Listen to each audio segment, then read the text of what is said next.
Hello guys and welcome back to my channel, or welcome if you're new here, and happy new year. In this video I would love to talk to you about my 2025 favorites in different categories, so let's jump straight to it.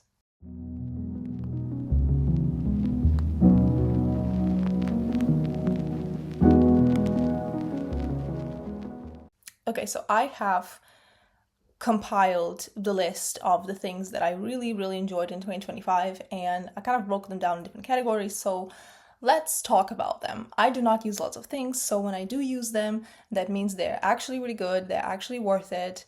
So I'll do my best to put the pictures of the products and all the things that I'm talking about anywhere around me. So yes, the first category is beauty. Let's talk about beauty.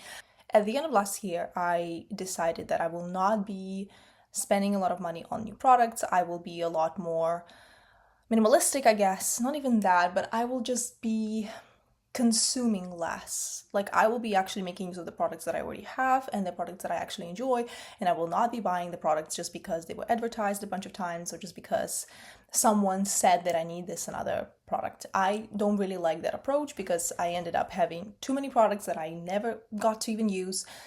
So these are actually the good ones that I did enjoy throughout the year, and they've shown to be really effective and incredible. So the first one is the Ole Henriksen Peptide Lip Treatment. I used this one pretty much from the beginning of the year. I actually talked about it in my first favorites video in spring, I believe.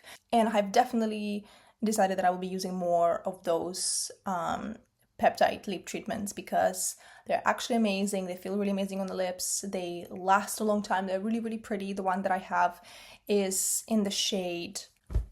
The one that I have here is in the shade Strawberry Sorbet Glimmer. This is what it looks like, and yeah, you can tell that I actually used it up. There's barely anything left, and I am going to make sure there's nothing left when I throw it away. Yes, it is really pretty. Specifically, this shade will be really good for the girls or anybody with like warmer skin tone, because I'm more kind of neutral to cool toned. If you're warm toned, this is going to be really beautiful because this one gives like a really nice, soft, warm shimmer. I still really love it, still really enjoy it. Incredible. Specifically when it comes to skincare, I really enjoyed K-Beauty and J-Beauty, like I told you before, and I'm pretty sure I mentioned this previously, and I have been really enjoying using a specific Japanese toner. I'll put a picture here. It is incredible. It's in a large bottle. It costs significantly less than a lot of other products, generally the case with K-Beauty and J-Beauty, and these products are fantastic. It's a very light rice toner, or I should probably say lotion, because I think in Japanese this product is called a lotion, or a skin conditioner actually in this case, and it's super light. If you have oily skin, it's going to be fantastic. It will not overwhelm your skin, and I personally found it to be really hydrating, but not overwhelming for my skin. It just did the job right. I loved it. I will definitely be reusing it. Fantastic. Another product that I really enjoyed was the collagen masks. You might have heard people talk about them on TikTok and on Instagram, mostly in the context of kind of sleeping with them, leaving them overnight. I never did that. I do not really intend to do that because I sleep with a sleep mask as well. I don't really, like as an eye mask, I mean, I do not really want to, like, I don't want to be overstimulated like that during the night. So I like to use it during the day and I leave it on for a couple of hours. That's like, I found that to be the perfect amount of time for the product to absorb into my skin, to become clear, and then I remove it, and my skin looks really kind of like plump and hydrated and just incredible. And then I just apply a little bit of moisturizer on top, and I'm good to go. It's fantastic. So if you've been wondering if this product is overhyped, I think it depends on a brand. I've only tried two brands. I think the one is called Biodance and the other one is Medicube, and I loved both of these and I absolutely recommend them. They're amazing. I think it's perfect to use them about once a week. So I loved it. I found it to be actually worth it. When it comes to makeup, I really enjoyed Rhode this year. Generally, I'm a skincare girly, so I'm a lot more about skincare and like body care and hair care and all those things. I do love makeup very much as well, and Rhode is kind of perfect for me in that case. I really, really enjoy their products. I got myself a new blush from Rhode in the shade Toasted Teddy, which actually was from the very first blush collection. And I didn't think it would be perfect for me, but I ended up really, really enjoying it and using it surprisingly during the summer and throughout the autumn. I'm actually wearing it right now, and I grew to really, really love it. It's one of my favorites now. And another one that I used a lot of this year was Sleepy Girl. Sleepy Girl is probably the most worn blush shade from Rhode. For me personally, I found it to be just the most universal, perfect shade, pretty much for any occasion, just to kind of freshen myself up, to make myself look bright and ready to go. I absolutely love it. It's so incredibly wearable. It's just perfect. It's fantastic on application. It looks really nice, really easy to use, blendable, buildable, perfect. I love that. Another thing that I used from Rhode was the new, I believe they're called lip shades, peptide lip shapes.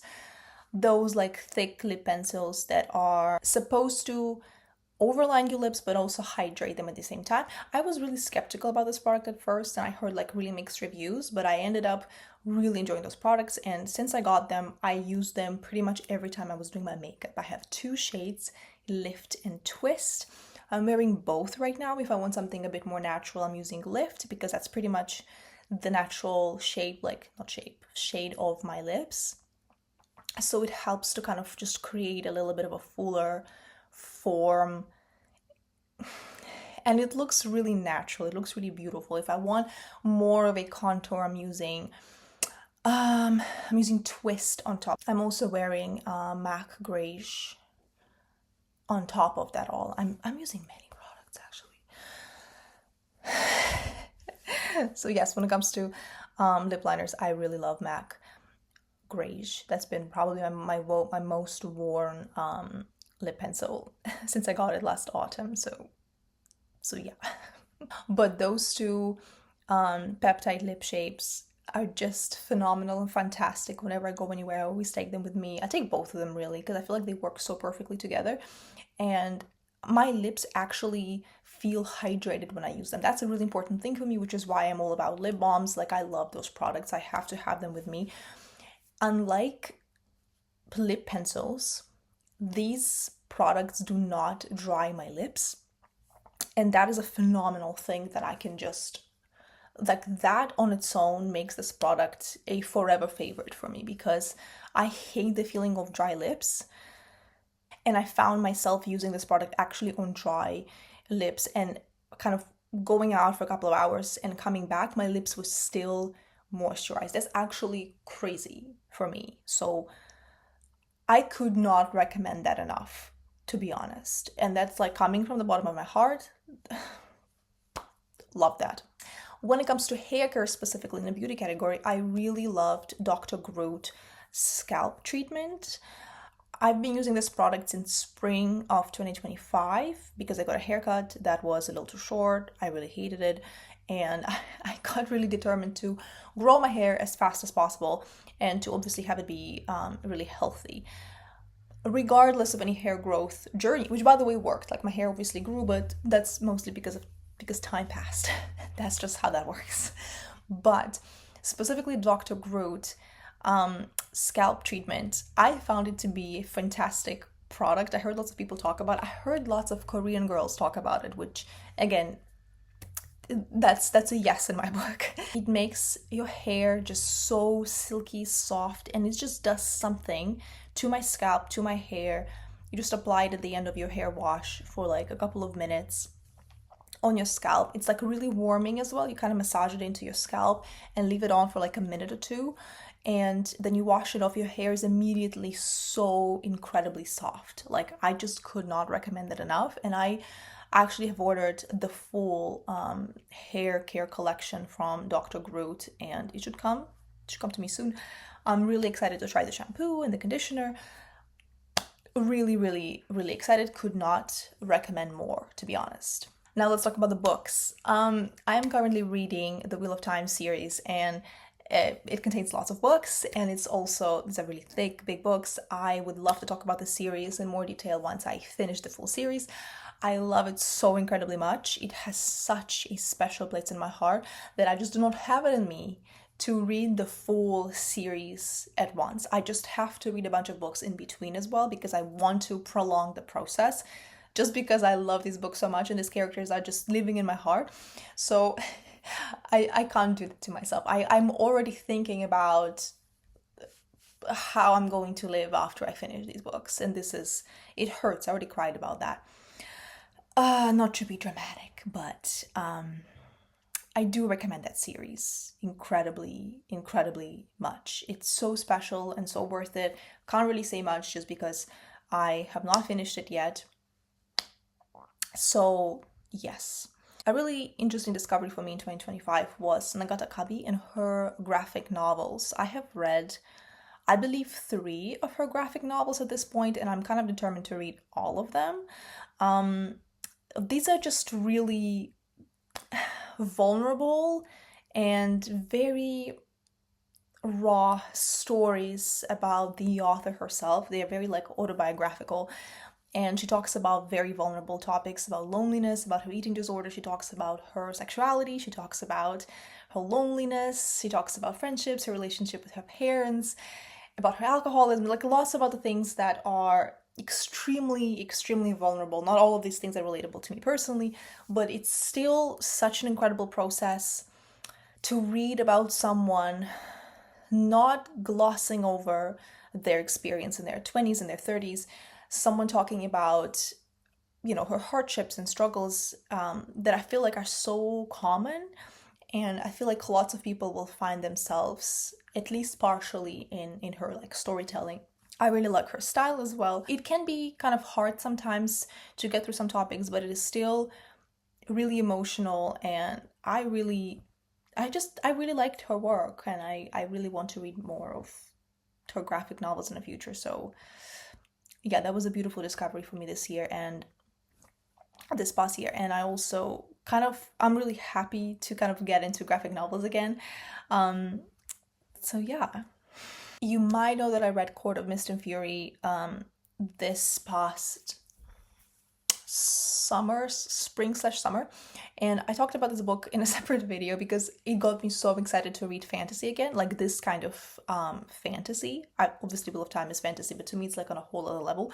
This is more kind of mainstream fun fantasy that is really easy to read, really easy to get through, and it was just such a fun, incredible read. One of my favorite books of 2025, definitely, just because of how fun the process was for me and how fun the story was, how emotional and just cool and interesting it was. It really got me back into reading after a bit of a slump, so loved it for that. I also read Women Living Deliciously this year, back in the winter, so almost a year ago, and I did talk about this book as well in my previous favorites video because of how just inspiring it was and how beautiful it was. It's also one of the most beautiful books that I own. It has such a gorgeous cover. I also have a hardback. It's just so stunning. It's also signed, by the way, which makes me really happy. It's just a very inspiring, beautiful book to keep you going, to get you back on your feet, to get your spark back, to be unapologetic, to keep going, and to take care of yourself and to put yourself first. Would definitely recommend that to, honestly, anybody, but especially women.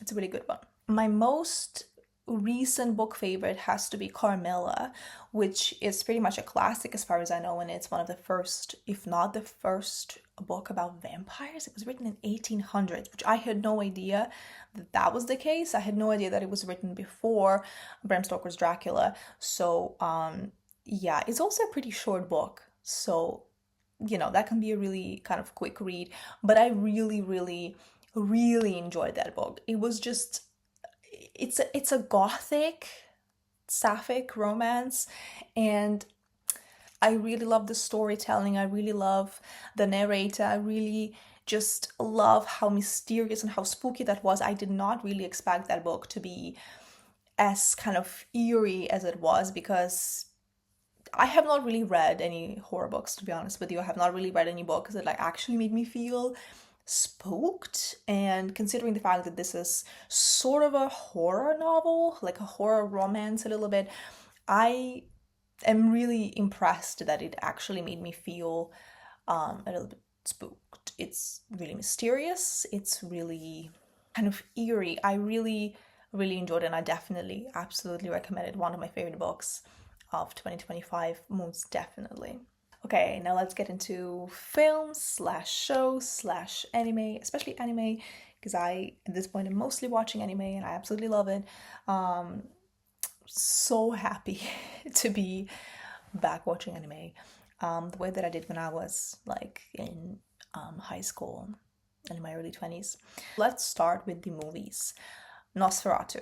Talked about Nosferatu before, will not elaborate much more. Absolutely love this movie. Might actually be my favorite horror movie to date because I don't usually enjoy horror movies that much. This one was so cinematic, so incredibly beautiful. The actors, the story, everything, visually stunning. Loved it so, so much. Yes. I also watched Hunger Games movies for the first time in 2025. I can't believe I did not watch them before, but I absolutely love them, especially the first two movies. The third one kind of like didn't really give me what I expected, so can't say that I enjoyed that one very much, especially at the end, but I really, really love the first two movies. I never read the books. I'm not really interested in reading the books, but the movies, fantastic, phenomenal, loved them. I also watched Secretary for the first time in the summer of 2025, and I really kind of like expected just to have a fun time too. I thought that maybe this is going to be like a fun movie. I had no idea this is actually such a good movie. I loved it. I talked about it previously in some of my videos from summer of 2025, and I just loved it. It was incredible. I also watched K-pop Demon Hunters. Such a fun movie. I did not really expect to enjoy it as much as I did. I heard people talk about this movie so much and how fun it is and how great it is to watch like with the kids if some people have them. Like it's just so fun, and I did not really feel drawn towards it, but I was so wrong and I was so wrong that I doubted this movie. It's absolutely fantastic. It's so fun. I had such a good time watching it. Yeah, it was incredible. It was also quite emotional, by the way. And now I'll talk about animes and yeah, I'll talk about animes. In 2025, for the first time ever, I finally watched Berserk, the 1997 version, the only version you should watch. Yeah, it forever left such a strong impression on me and such a special place in my heart that it actually made me buy, at this point, a couple of deluxe editions of the manga. And it kind of also got me into reading manga finally, because I've been watching anime since I was in high school, and I never really got into reading manga, even though I really wanted to. So in 2025, I actually started reading manga for the first time, like on a consistent basis, and that kind of just makes me really excited. I just love it so much. So yeah, I watched Berserk. I actually rewatched Berserk as well, I believe in autumn, if I'm not mistaken. Incredible masterpiece. In the summer of 2025, I also finally watched the Nana anime, and I also got the full manga set, of course. I also talked about it previously. I absolutely loved it. It absolutely wrecked me and broke my heart, but I loved it so much, and I love the fashion element so much about it. I loved it so much that I watched Paradise Kiss after that from the same author. Absolutely loved it. It's a much shorter series. It's only, I believe, 12 or so episodes, only 5 volumes of the manga if you're interested. I also got a special edition of that one. It's absolutely stunning. I love it. It just looks phenomenal and so beautiful. And if you are into fashion like I am, into fashion to beauty, it's just such a delight. It's such an eye candy. It's so beautiful, gorgeous, and stunning overall. In both Nana and Paradise Kiss, the music is so incredible. I listen to the music pretty much throughout the summer and autumn as well, so yes. Okay, I actually skipped one more movie on my list, Sleepy Hollow. I also finally watched Sleepy Hollow in autumn. Absolutely loved it. Incredibly vibey, fantastic and perfect to watch in autumn in general, but also like around Halloween especially. So just yes, I have to add that one in there because I really, really loved it and enjoyed it. And now, for the final thing, I just have to talk about very special anime that I did not expect to leave such an impression on me and to leave just to have such a special place in my heart. So I watched Chainsaw Man. There's only one season out currently, and I don't remember exactly when I watched it for the first time. I almost believe it was like a year ago. So, and I ended up watching it 2 more times this past year. I also, of course, watched the new movie, the Chainsaw Man movie, the Rise arc, and that was probably the first case in my life that I watched a movie 3 times in the span of 2 weeks. That just doesn't really happen to me. I don't really do that. I like to, even if I love the movie very much, I love to wait for a certain period of time for like to kind of forget it a little bit, so I'm not too familiar with it again when I watch it. This movie left such an impression on me, and it broke my heart, but it was also so beautiful, and the music is so incredible. I just like it. Both left me speechless, and I also really wanted to talk about it for like forever. And it got me into reading the Chainsaw Man manga, which I'm currently reading at the moment as well. And I'm absolutely loving it. By the way, the manga, I have to talk about the Chainsaw Man manga as well, because this is probably the most fun manga I ever read. Like I found myself actually laughing out loud while reading it, despite the story being so deep and so sad and so heartbreaking. But it's also fun. It has so many fun, kind of lighthearted moments in between the sad moments, and it just makes it so special, and the characters are so special and so complex and so, just so tragic. I feel really frustrated that people make annoying assumptions about the main character that are like, you can tell that person did not really read the manga, did not really watch the movies very carefully, did not watch the anime, did not pay attention, did not really care to develop any emotional intelligence or any media literacy. So yes, I have to say that this is probably the most impressive kind of piece of art that I consumed in a while, and it left a really big impression on me. It's also the most high quality animation that I've ever seen in my life. Absolutely phenomenal, and I will definitely be rewatching it again. It's just, it does speak volumes that I loved it, not just loved it so much, but that I also rewatched it so many times in such a short period of time. Because if I watch something that like deeply hurts me and that is so, emotional and like heartbreaking, I usually would kind of like still stay away from that. I will keep it in my heart, but I will not be rewatching it so much. But it's just something that like I wanted to experience that again. It was such an experience, and on every new rewatch I found some new details, and I loved it. Anyways, if you are into anime, please check it out. Please let me know what you think about it. Genuinely let me know in the comments any of your favorites of 2025 when it comes to beauty or books, maybe music, movies and TV shows, animes as well. I would really love to know that. Anyways, you guys, thank you very much for watching this video. I really hope you guys had good holidays and a good celebration, and I love you all so very much. I appreciate you so very much, and I will see you in the next video.